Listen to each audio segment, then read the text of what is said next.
बिस्मिल्लाहिर्रहमानिर्रहीम। हुजूर ने आखिरी अपने खुतबा में इरशाद फरमाया, मैं तुम्हारे अंदर दो भारी चीजें छोड़ के जा रहा हूं। और उनका नाम क्या रखा हुजूर ने? सकलैन।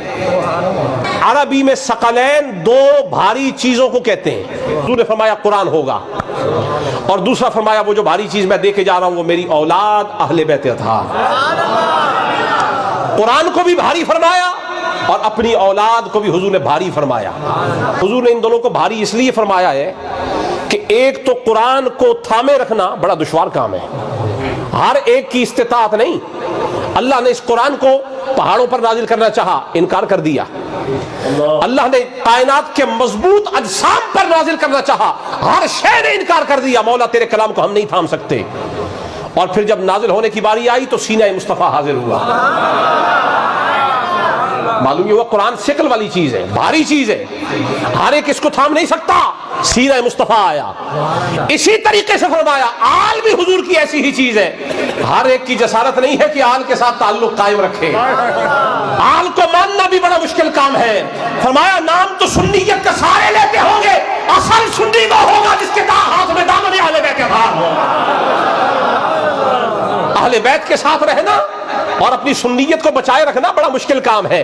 बड़े बड़े ज़ईम मुल्ला खड़े होके कहेंगे तू सुन्नियत से निकल गया क्योंकि तू अली अली करता है, अहले सुन्नत से निकल गया तू हसन हसन करता है, अहले सुन्नत से निकल गया हुसैन हुसैन करता है। आल से जुड़े रहना किसी माई के लाल ही का काम है, वरना तुम जब हुसैन का नारा लगाओगे कहीं से कोई कहेगा राफजी हो गया, कोई कहेगा शिया हो गया। फरमाया खबरदार किसी ऐरे गैरे गली के निकम्मे आदमी के इस नारे पर कान न धरना। वो तुझे कुछ भी कहे, तू जिससे मोहब्बत करता है बच्चा मेरा है।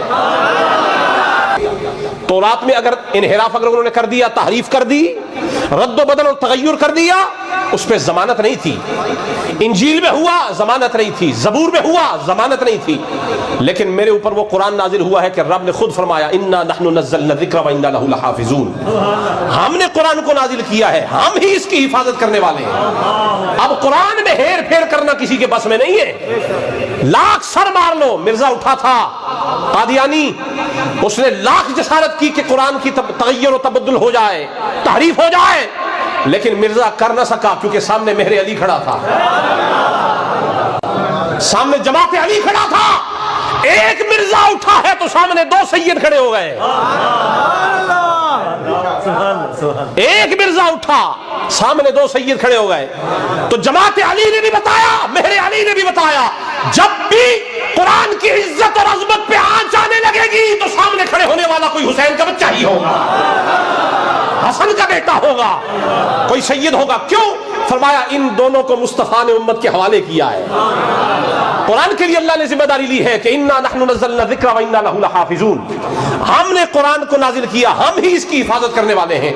मेरी आल और कुरान दोनों आपस में जुदा नहीं होंगे। जहां कुरान होगा वहां आल होगी। और अगर कोई बदखा मेरी आल को कुरान से जुदा करना भी चाहेगा, हसन न रहेंगे तो क्या हुआ, हुसैन आ जाएंगे।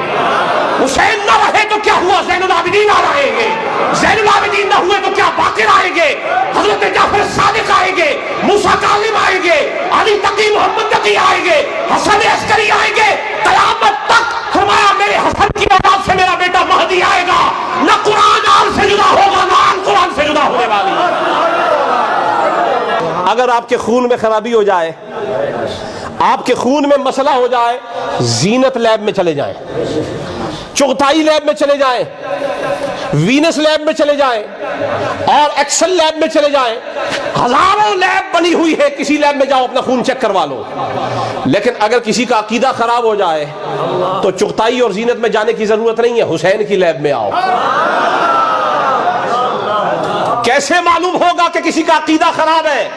जब से 61 हिजरी में करबला हुई है, उसके बाद अकीदे के परखने का एक ही मायार है, हुसैन का नाम लो, चेहरे के हालात देखते जाओ। अगर सलामत रहे तो हुसैनी है, बिगड़ जाए तो यजीदी है।